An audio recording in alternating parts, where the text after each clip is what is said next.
Now we promised you we were going to show you how to take off the RIS rail covers, and we're going to do just that. Now there are a couple of things to bear in mind. There are 4 rails in total, and there are 4 covers to go with them. Depending on your needs, you can either take the easy approach and only remove the one quickly removable rail, or if you need to have all 4 uncovered or you just like the look of it, we'll show you that too. First, the easy approach. On the right side of the gun, you'll notice there's no obstruction forward of the rail cover. And this will allow you to push down on the release and push the rail cover right off. So there you go. You've got one easily accessible Picatinny rail for your optic or, well, it really isn't going to be a handle, but if you want to put a laser on there, or a flashlight, that's the place to put it. Okay, now assuming you want more than just that, we're going to show you how to do everything else. Now, this gun does not actually have a battery compartment because, of course, as we showed you earlier, it has a solid stock. So, first thing to do is to tip the gun upside down, and you're going to release the locking collar as you would normally to get your airsoft gun battery out. In this particular case, though, you're just going to want to push it past the latching system and then pop it off. Once you've done that, you're going to see 2 screws. And it's important to pay attention here because these are the screws that are keeping the top part of the RIS rails in place. So you have screw number 1, screw number 2. Notice too while you're there that there's an Allen screw rather, that actually locks the outer barrel to the inner barrel. So be careful. If you're tightening this too much, you might actually dent or damage the inner barrel, especially if you have a thinner tight bore barrel. You want to watch out for that. So now what we're going to do is remove these 2 screws here. These are tiny screws, so keep track of them. You don't want to lose these, although you could probably find a pretty easy substitute if you did. I like to just unscrew them partially to the point where they would just about fall out, and just try to pry them out either with your hands or if you have a pliers handy, or you can even just tip them over, whichever works. So there you have screw number 1, screw number 2. As you can see, they're tiny. Don't lose them. Those aside in a safe spot. And then you're going to want to, as you did with the first, pull the collar back and push down on the back part. It's going to be a little difficult because you have the top portion, which is sort of, it's really on there pretty good. So just be aware that you're going to actually have to apply a little pressure. You're really not going to break anything as long as you're pushing basically just straight down if you have the gun tipped over, or if you're pulling it up. You're going to be pulling in this direction. So it's going to be doing something like this. And you're going to reverse that when you're putting it back on. Now, as you probably figured out, once you have the rails off, getting the covers off, really not that big a deal. You're going to just want to push on the release, slide the cover off, rail to the side,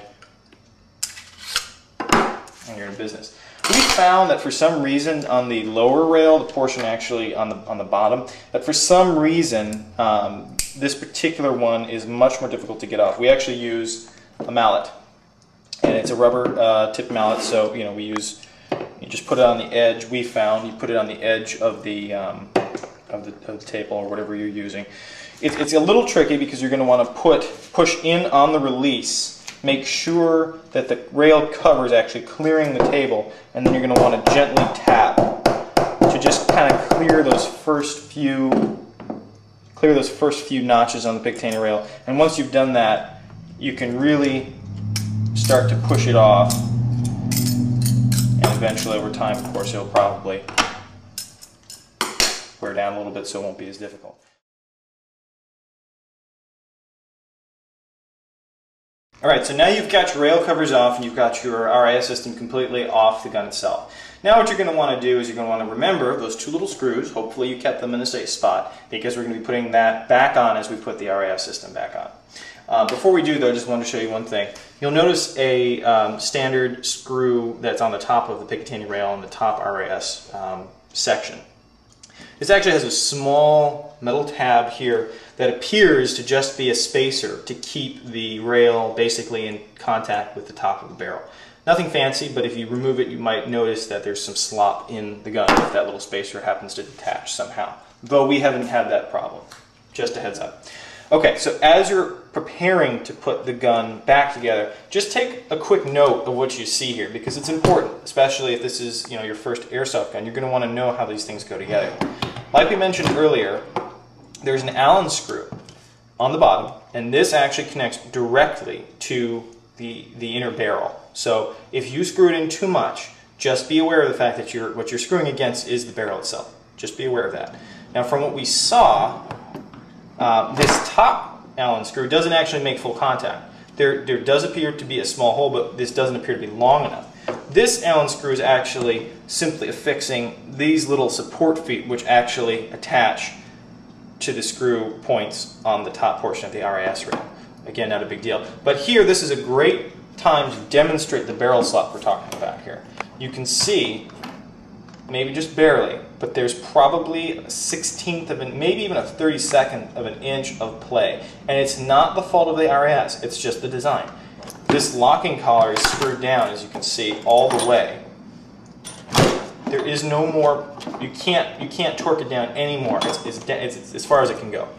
So there really isn't much you can do without completely doing it over. I'm sure with some tinkering you could find a clever way of doing it, but in stock form that's just something you're going to have to deal with. As you're putting the actual locking portion of the collar back together, just be sure and align your tabs. That's what does it. It's kind of hard to see. There you go. Okay, so now we're ready to put our RIS rails back on.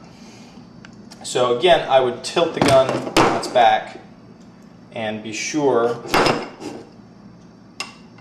to line up the tabs. You'll notice that there are little tabs in the front of the RIS rail. It's easy to remember with the top portion. That portion that has the screw goes on first. And remember, as it was coming off, it was difficult. Getting it on, you're going to be doing the same kind of thing. You're going to be pushing it maybe a little harder than you think you should at first, but that's the way to do it. You just have to apply some pressure. So use your elbow grease. Okay, remember the two little screws. We've been talking about them a lot, and now we're going to put them back. So one at a time, put them in. And you're going to want to use a pretty decent screwdriver, but be careful you don't want to strip these screws. Torque them down pretty well. You'll know that you haven't if you can see any slop when you move the barrel. If you see the little screw moving up and down away or closer to that little foot, the supporting foot that keeps the RIS connected to the outer barrel, then you know that you haven't screwed them down fully. So just make sure you tighten those all the way without stripping. You want to be careful of that. So don't use too small of a screwdriver, otherwise you'll have that problem. Now putting the bottom portion of the RIS on is probably the easiest. Unfortunately, because of that, because it's basically free floating, this is the portion that's going to slop as well. It's going to move around and wiggle a little bit.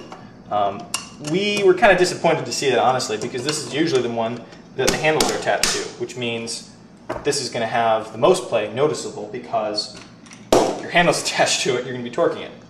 Not a huge deal, but now you can see the gun without the rail covers. You have little inscription on there. SRC is actually the actual manufacturer that creates this gun. TSD rebrands it for import to the US. But we like the look of it. It's a little different, makes it stand out a little bit. It's a good feel. Now you have an all-metal up front, foregrip. As we mentioned earlier, there are some sharp edges, so watch out. And if you find you're not really using the rails, I'd recommend putting the covers back on, to be honest with you. It gives it more heft, and of course you're not going to risk cutting your hands at all. So that's how to take the rail covers off and then put them right back on.